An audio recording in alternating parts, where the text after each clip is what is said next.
baik itu Wahabi atau Syiah, yang juga anti nasab Sadah Ba'alawi, itu ada nifak, ada munafik. Mengapa? Ketika lawan debat mereka berbicara secara ilmiah, karena nggak bisa mengomentari secara ilmiah, maka memaki-maki secara personal. Itu nggak boleh. Dan ini ada semacam doktrin kemunafikan dari kelompok mereka kepada anggotanya. Bukan saya mau ngajarin nasab, bukan. Saya ini kerja saya itu, hai manusia. Bismillahirrahmanirrahim.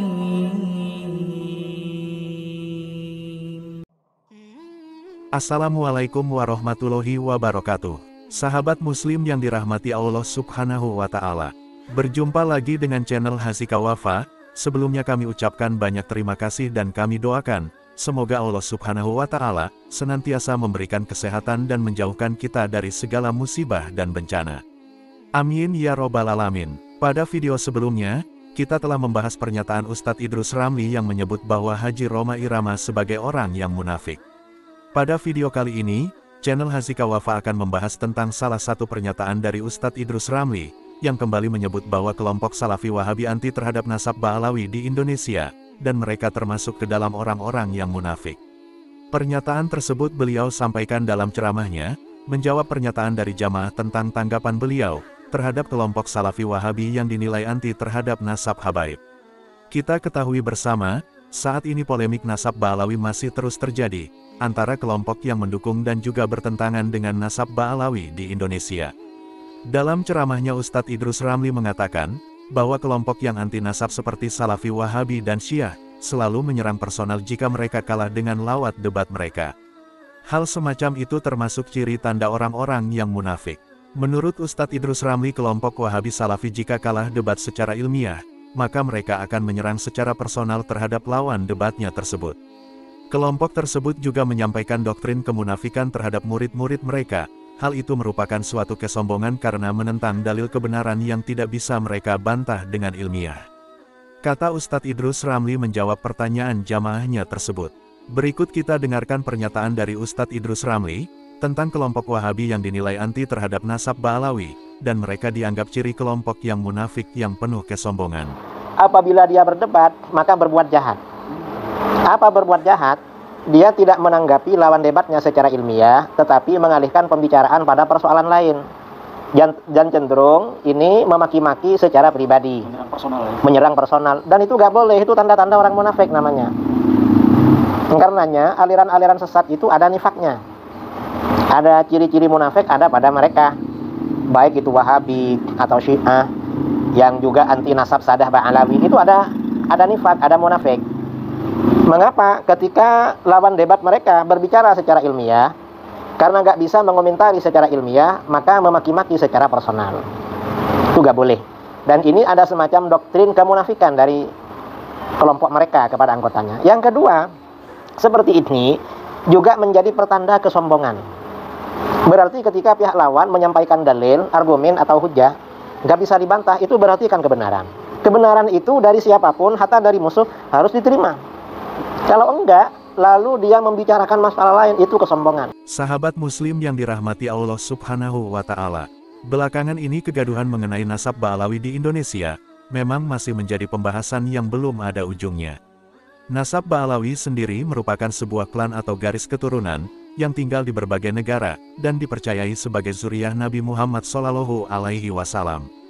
Lantas benarkah kelompok Salafi Wahabi anti terhadap nasab Ba'alawi? Dan mereka termasuk kelompok yang sombong dan penuh kemunafikan. Berikut penjelasan dari Ustadz Khalid Basalamah, salah satu ulama yang kerap dianggap sebagai ulama Salafi yang radikal. Dan juga penjelasan dari Ustadz Adi Hidayat, tentang polemik nasab Ba'alawi yang sedang terjadi di Indonesia. Keturunan Nabi SAW tidak terputus. Ada keturunan Nabi SAW. Dan kita selalu membaca di dalam tahiyat kita kan. Allahumma salli ala Muhammadin wa ala ali Muhammad. Kata-kata wa ala ali Muhammad, itu berarti keluarganya Nabi SAW, istri-istrinya, anak-anaknya, tidak terputus itu. Ada riwayat lain, juga sanadnya Hasan, diriwayatkan oleh Imam Ahmad bunyinya, Allahumma salli ala Muhammadin wa azwajihi wa dzurriyyatihi. Ya Allah berikanlah salam dan salawat kepada Nabi SAW dan istri-istrinya juga keturunannya. Jadi keturunan Nabi tidak terputus, memang ada. Hadis tentang Imam Mahdi yang akan keluar di akhir zaman, kata Nabi SAW, akan keluar dari keturunanku. Gitu kan? Begitu. Orang yang sama dengan namaku, sama dengan poster tubuh dan paras wajahku. Kata sebagian ulama hadis dari turunan Hasan radhiyallahu anhu. Sama mukanya Nabi, sama kulitnya, sama namanya Muhammad bin Abdullah, tapi tidak sama dengan akhlakku.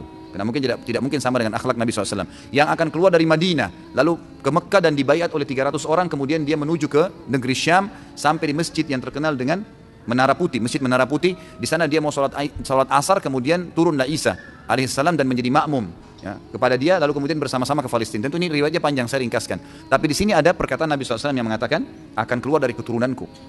Jelas ada keturunan Nabi SAW, gitu kan? Jadi ini tidak mungkin terputus kalau yang saya tahu. Kalau siapa keturunan Nabi SAW, ya siapa saja yang punya jalur nasab kepada Nabi SAW, gitu kan? Siapa saja. Ya memang kalau dia punya sanad, memang dia memang nasab, masuk jalur nasab, dia bilang ayah saya namanya fulan, kakek saya namanya dan sampai ke Nabi SAW, itu berarti keturunan Nabi SAW. Berlaku itu. Dan saya tahu kalau di Indonesia ini atau hampir di seluruh dunia ya, yang biasa diberikan julukan dengan habaib atau dipanggil habib, itu memang mereka punya jalur. Mereka punya jalur keturunan yang langsung ke Nabi. Menurut bahasa yang saya tahu dari teman-teman ini, itu memang sudah ditulis, memang dijaga jalur nasabnya. Kalau memang betul ya berarti mereka keturunan Nabi SAW. Dan itu tidak dipungkiri. Ya, mau di Yaman, kamu di Indonesia, kamu dimanapun, karena memang Nabi SAW memastikan ada keturunannya. Ketahui, dalam pandangan Islam, nasab ini persoalan yang sangat sensitif. Mau kita melakukan pendekatan dengan hadis riwayat Al-Bukhari dan Muslim yang tersambung pada sahabat Abu Dzar Al-Ghifari, saking sensitifnya Nabi memberikan pengingat. Jika nasab yang benar itu kemudian sengaja diputus, maka resikonya adalah kufur. Ma min rajulin idda'a, tidaklah seorang lelaki mengaku lil ghairi abihi, kepada menasabkan sesuatu kepada yang bukan dari bapaknya, jalur nasabnya, fahuwa kufrun, maka dihukumi dengan kufur. Ya, jadi kalau ada seseorang yang dengan pandangan tertentu mencoba memutus nasab seseorang yang sudah valid, tercatat, terbukti, dan ternyata nasab itu benar, kemudian mencoba untuk diputus, maka resikonya kufur. Ini kan masalah. Nah, kemudian juga dalam hal yang sama ketika ada seseorang menisbatkan yang bukan kepada nasabnya, maka faliyatabawa maq'adahu minan nar. Kalau seseorang mengaku-ngaku bagian dari nasab yang bukan nasabnya, maka tempatnya di neraka. Oleh karena itu ini persoalan yang tidak mudah. Ya, jadi jangan ditarik ke ranah kalangan masyarakat awam. Selesaikan di ranah ilmiah, ada pengujinya, ada hakimnya, ada bukti-buktinya, ada sistematikanya, sehingga tidak nanti banyak orang terjebak pada satu masalah yang ini jadi problem kemudian hari saat kembali kepada Allah Subhanahu wa taala. Siapa yang akan bertanggung jawab kalau tiba-tiba ada orang mencaci maki nasab tertentu, kemudian tidak seperti kenyataannya dan dia menghukumi terputus lalu terkena kemudian dengan ancaman hadis ini. Yang bertanggung jawab siapa? Kan jadi masalah. Nah, jadi nasab itu sangat sensitif, dinisbatkan kepada yang bukan dari turunannya masalah, mengaku-ngaku bermasalah, berbangga-bangga juga masalah. Ya, kita ketahui bersama dalam hadis riwayat Abdullah bin Abbas radhiyallahu taala anhuma, hadis riwayat Muslim, ketika seseorang menjelang sholat berbangga-bangga dengan nasabnya, dengan kakeknya. Ya, satu mengatakan kakeknya ini, satu mengatakan kakeknya ini, maka Nabi merespon dalam doa yang tidak itu. Ya, sami Allahu liman hamida rabbana walakal hamd, sampai ke ujungnya wala yanfa'u dzal jaddi minkal jadd. Ya, tidak ada yang lebih unggul, kakeknya si fulan atau kakeknya si fulan. Ini memberikan kesan bahwa nasab itu pada akhirnya di hadapan Allah, ya, keseluruhannya itu akan sirna seluruhnya kecuali amal soleh kita, kecuali nilai-nilai kebaikan kita. Semoga video ini bermanfaat bagi kita semua dan menambah tingkat keimanan kita kepada Allah Subhanahu wa Ta'ala. Wassalamualaikum warahmatullahi wabarakatuh.